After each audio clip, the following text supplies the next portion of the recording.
जिंदगी की नाव जब मुश्किलों में हिचकोले खाए तो पवन, ब्रिज और अशोक की तरह बन जाना चाहिए। आप सोच रहे होंगे कि इन्होंने ऐसा क्या किया कि इनसे सीखा जा सकता है? तो जवाब है खेती। लेकिन खेती तो सब करते हैं, इसमें नया क्या है? तो नया ये है कि ये किसान टापू पर खेती कर रहे हैं। जब आजीविका का साधन नहीं मिला और गुजारा मुश्किल हुआ तो पवन, ब्रिज और अशोक जैसे 80 परिवारों ने डांडपारा टापू पर खेती करना शुरू कर दिया। लेकिन ये इतना आसान भी नहीं था, क्योंकि इन्हें सारे काम नाव से करने पड़ते थे, यानी कि हर बार डबल मेहनत। अब यहाँ आने के लिए तो नाव में पार होते हैं सब लोग, हल वल लेकर आते हैं, भैंसा बैला उसी में यहाँ खेती करते हैं। और फागुन चैत का महीना में ना शुरू कर देते हैं जोताई यहाँ का, आषाढ़ सावन तक हल जोताई करते हैं। अब आप ये सोच रहे होंगे कि ये टापू बना कैसे? तो करीब 2 दशक पहले कोरबा के जिला मुख्यालय से भी लगभग 25 किलोमीटर दूर कटघोरा विकास खंड के डांडपारा के लघु और सीमांत किसानों को हसदेव नदी ने ये टापू उपहार में दिया था। ये टापू नियमित अंतराल पर नदी में बाढ़ से बहकर आने वाली मिट्टी और नदी का जलस्तर कम होने से बना है।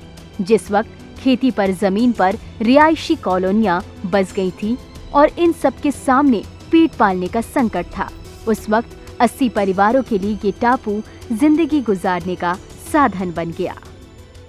पहली नदिया रही से है, छोटे नरवा नरवा नहीं माने ये रही से पूरा नदिया, तो बाढ़ आता ना धीरे धीरे मिट्टी जमत जम के ऊपर। पहले नदी थी, यहाँ बाढ़ आते आते मिट्टी जम गई, जिससे ये ऊपर हो गया है।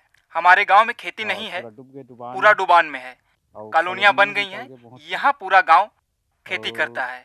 यहाँ पर लगभग 80 घर हैं। खेती करते हैं हमारे यहाँ के सब आदमी खेती करते हैं। यहाँ पूरा गांव भर के मन करते हैं। यहाँ लगभग 80 घर है। डांडपारा टापू पर धान की खेती तो होती है, लोग मछली पालन भी करते हैं और नाव चलाने की कला तो जैसे इन्हें विरासत में मिली हो। वे नाव के सहारे ही टापू पर पहुंचते हैं, खेती का सामान भी नाव से पहुंचाते हैं और जब फसल पक जाती है तो काट कर वापस भी इसी से लाते हैं। ये किसान इतना धान उपजा लेते हैं जिससे साल भर उनके सामने पेट भरने का संकट ना खड़ा हो। धान को काटने के बाद वापस नाव से ही ले जाते हैं। अब गाड़ी वाड़ी तो पार नहीं होता, पुल रहता तो कुछ सहायता भी मिल जाता, तो नाव से ही पार करते हैं। इन किसानों ने खुद का पंजीयन धान खरीदी के लिए नहीं कराया है, जबकि कोरबा जिले में इस वर्ष धान बेचने के लिए कुल 32,500 किसानों ने रजिस्ट्रेशन कराया था। इसके पीछे एक वजह ये भी है कि ये किसान अपना ज्यादा धान बेचते नहीं हैं, सिर्फ अपने गुजारे के लिए रखते हैं। लेकिन कुछ ने जब पंजीयन कराने की कोशिश भी की तो रजिस्ट्रेशन नहीं हुआ। इसमें शासन के निर्देश पर जो है जितने भी गिरदावली वाले जो किसान थे और भुइयां सॉफ्टवेयर से इस बार जो है उनको लिंक कर दिया गया था और उसी के आधार पर जो है पंजीयन की कार्रवाई इस बार की गई है। भले ही ये 80 परिवार अपनी गुजर बसर के लिए टापू पर खेती करते हों, लेकिन अगर इनकी बेहतरी के लिए मुनाफा बढ़ाकर इनका जीवन स्तर सुधारने के लिए कोई सरकारी कोशिश हो जाए तो इनका जीवन स्तर सुधर जाएगा। Bureau report, ETV Bharat.